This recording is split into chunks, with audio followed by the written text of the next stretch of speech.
महावीर की परम कल्याणकारी वाणी वितराग विज्ञान के माध्यम से हम श्रवण कर रहे हैं। प्रातःकाल की शुरुआत कैसे करें? रात्रि में विश्राम के गए, उठ करके हमने प्रातःकाल में प्रतिक्रमण किया, अब प्रवेश कैसे करें उसकी विधि दी है। शुद्धात्मा के लक्ष्य सहित वर्तमान तीर्थंकर श्री सिमंदर स्वामी भगवान को मेरा नमस्कार। लक्ष्य किसका रखना है? मेरे अंदर में शुद्धात्मा है और जिनको नमस्कार कर रहा हूं उनमें भी वही शुद्धात्मा है और शुद्धात्मा का ही पोषण करना है।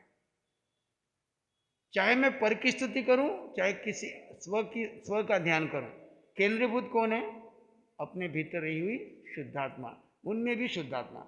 तो सिमंदर स्वामी भगवान को मेरा नमस्कार। क्यों नमस्कार करना है? उनके जैसी हमारी दशा प्राप्त हो और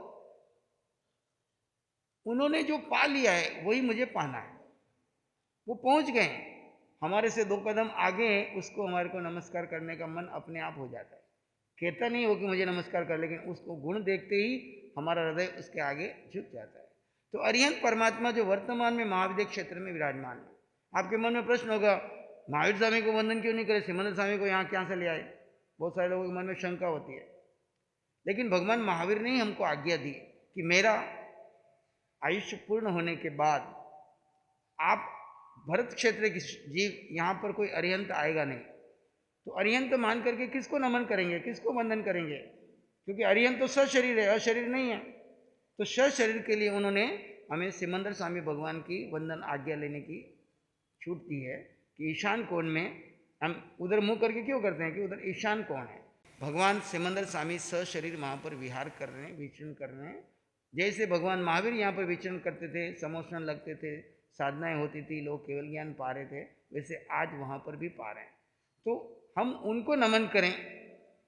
अब 20 में से उनको ही नमन क्यों करते हैं? फिर प्रश्न खड़ा होगा, क्योंकि ये हमारे सबसे निकट हैं और भगवान महावीर ने इनको नमन करने की आज्ञा दी है। इसलिए आणाय धम्मों को मान करके हम प्रतिक्रमण की, सामायिक की, अन्य क्रियाओं में हम अरिहंत भगवान की आज्ञा लेते हैं।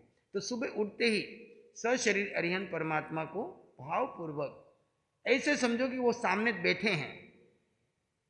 क्यों? कि उनके ज्ञान में तो हम झलक रहे हैं। हमारी दृष्टि इतनी बड़ी नहीं कि हम उनके शरीर को देख पाएं, लेकिन हम भाव से तो उनको नमन करें।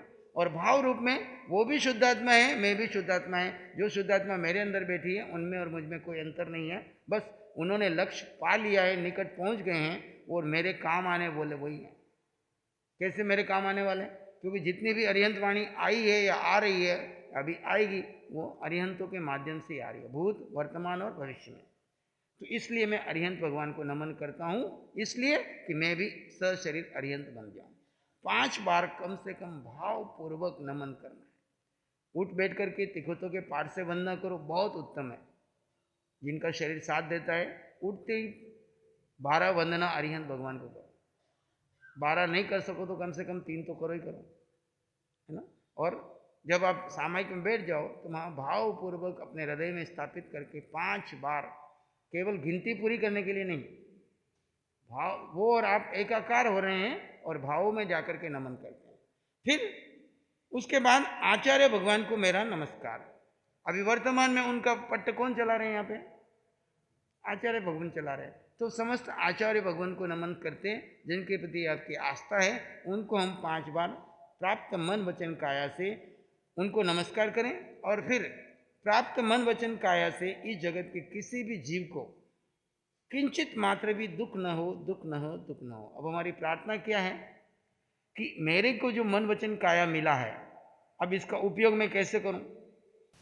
केवल शुद्धात्मा अनुभव के सिवाय इस जगत की कोई विनाशी चीज मुझे नहीं चाहिए। मुझे क्या चाहिए? आज दिन में प्रवेश किया हूं तो हर समय उठते बैठते सोते चलते मुझे शुद्धात्मा अनुभव हो। सब में आत्मा के दर्शन करूं, अपने अंदर आत्मा के दर्शन करूं।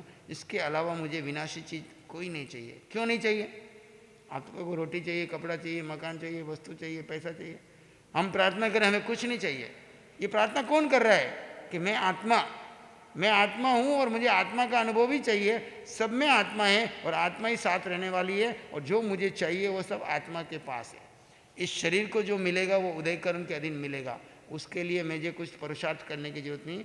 वो तो डिपॉजिट डाला है तो चेक डालेंगे तो वो रिटर्न नहीं हो सकता, वो आएगा ही आएगा, उसको कोई नकार। और आपने डिपॉजिट डाला नहीं है और बैंक में चले जाओगे तो आपका वो रिटर्न नहीं होने वाला है। तो आपने अगर डिपॉजिट डाला हुआ है तो आपके पास आ ही जाएगा। अभी मैंने पुरुषार्थ क्या करना है?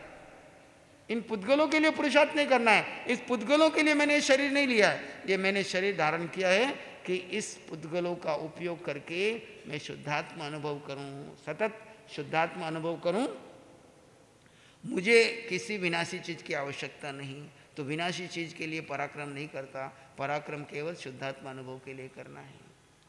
ये प्रार्थना, इसको भी कम से कम 5 बार भावपूर्वक अपने अंतर हृदय में ले जाओ। फिर क्या प्रार्थना? तीर्थंकर भगवान की आज्ञा में ही निरंतर रहने की परम शक्ति प्राप्त हो, प्राप्त हो, प्राप्त हो। तीर्थंकर भगवान की आज्ञा जो मिली हुई है, क्या आज्ञा मिली है? हमारे यहाँ आता है आज्ञा में ही धर्म है, आज्ञा में ही तप है। आचारांग सूत्र में भगवान ने आज्ञा दी है।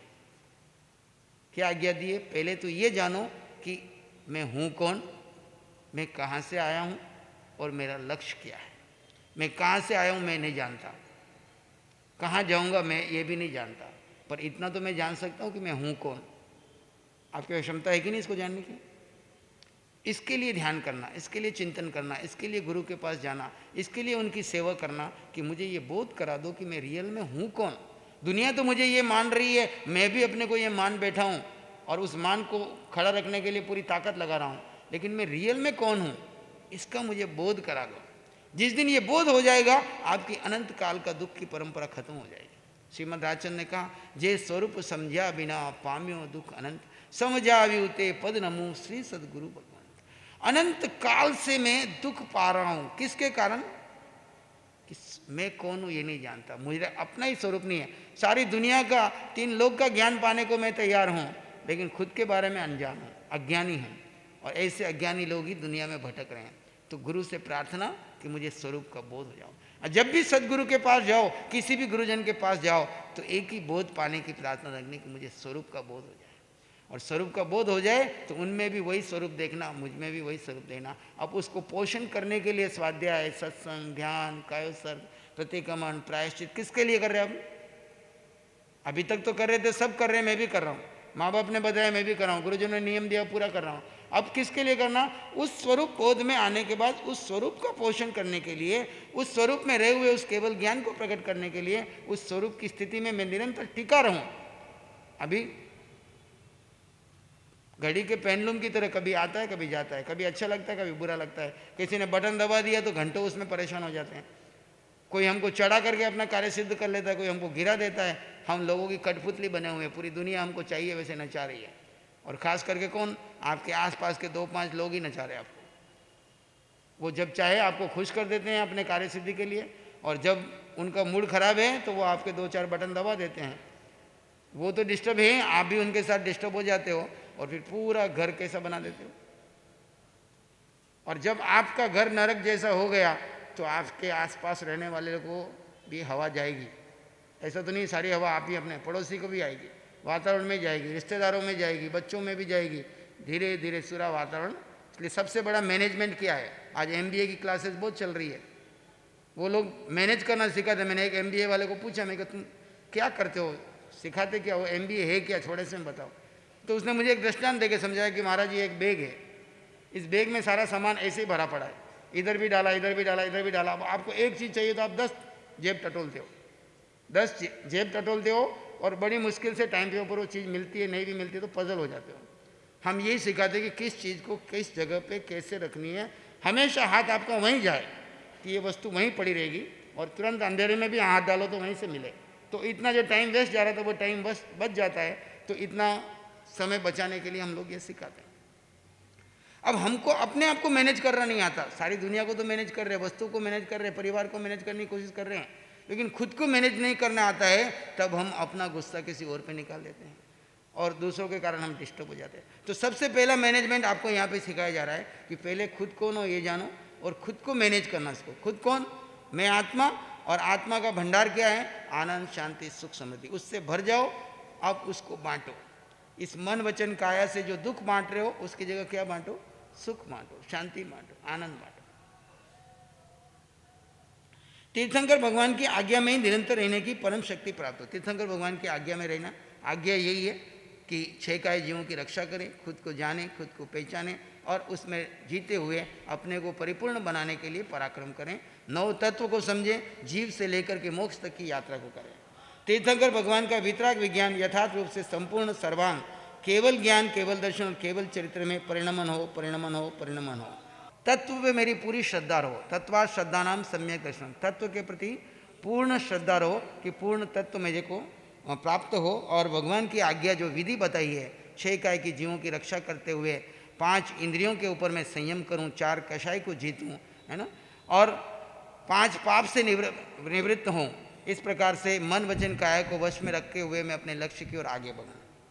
तीर्थंकर भगवान का वितराग विज्ञान यथार्थ रूप से संपूर्ण सर्वांग, जो भगवान का वितराग विज्ञान है वो यथार्थ रूप से संपूर्ण और सर्वांग, केवल ज्ञान, केवल दर्शन और केवल चरित्र में मेरे भीतर भी परिणमन हो, परिणमन हो। प्रार्थना क्या है कि मैं उस वितराग विज्ञान को पूर्ण रूप से प्राप्त करूं और मेरे भीतर केवल ज्ञान, केवल दर्शन, केवल चरित्र, अनंत ज्ञान, अनंत दर्शन, अनंत सुख, अनंत शक्ति आदि को प्राप्त करूं।